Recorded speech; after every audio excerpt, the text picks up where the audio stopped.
पंजाब में तमाम flower mills मालिकान को गंदुम के ज़खायर डिक्लेयर करने के लिए 3 दिन की मोहलत। वज़ीर इत्तलात पंजाब का गंदुम और रोटी की कीमत पर समझौता न करने का ऐलान।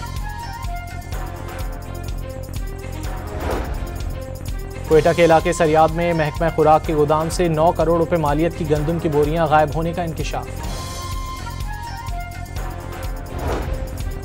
पाकिस्तान वस्त एशियाई रियासतों के साथ ताल्लुकात को फ़रोग देने का ख्वाहिशमंद। काज़ाकिस्तान के मुताबिक पाकिस्तान के साथ तिजारत में वसी मौक़े मौजूद हैं।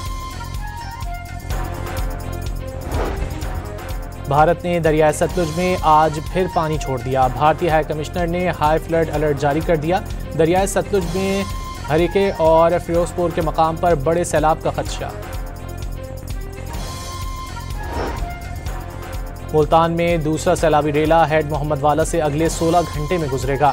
शेर शाह का बंद तोड़ने का फैसला। नेशनल हाईवे को ट्रैफिक के लिए बंद कर दिया गया।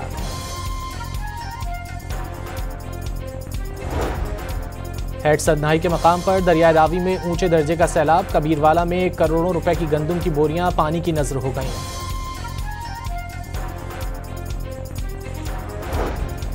बहावलनगर में दरिया सतलुज के सैलाबी रेले से बस्ती खानन वाली का बंद टूट गया।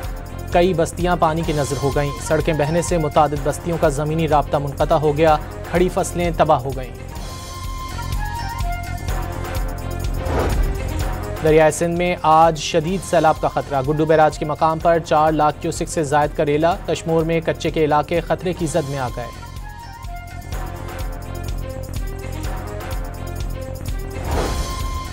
न्यू कराची में आग लगने से 3 मंजिला गारमेंट फैक्ट्री की इमारत गिर गई। मलबे तले दबकर 8 फायर फाइटर्स जख्मी हो गए।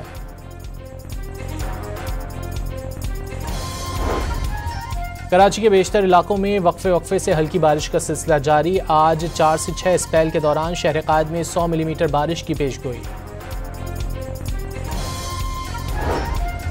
हैदराबाद में मूसलाधार बारिश के बाद नशेबी इलाके ज़ेरे आब आ गए। सड़कें झील का मंजर पेश करने लगीं। सेवन में नदी नालों में तुग़यानी। जामशोरों में बरसाती पानी घरों में दाखिल हो गया। लिंक रोड की पुलिया जमीन बोस हो गई।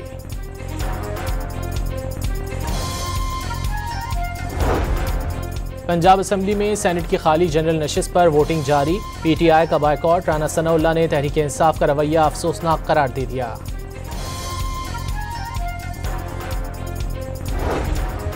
दुबई में तमाम कप्तानों के साथ एशिया क्रिकेट कप की ट्रॉफी की रूनुमाई। पाकिस्तान क्रिकेट टीम के कप्तान सलमान आगा ने भारतीय कप्तान से हाथ नहीं मिलाया। प्रेस कॉन्फ्रेंस के बाद उठकर चले गए। इसराइल के जंगी तैयारों के शाम के 3 शहरों पर हमले। शदीद बमबारी से शोले उठते दिखाई दिए। शामी हुकूमत की इसराइली हमलों की सख्त मजम्मत। खुद मुख्तारी पर हमला करार दे दिया।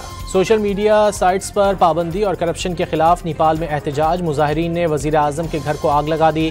19 हलाकतों के बाद सोशल मीडिया से पाबंदी उठा ली गई। और शुमाली कोरिया का 77वां यौम तासीस परचम कुशाई की तकरीबात। आतिशबाजी का भी शानदार मुजाहरा।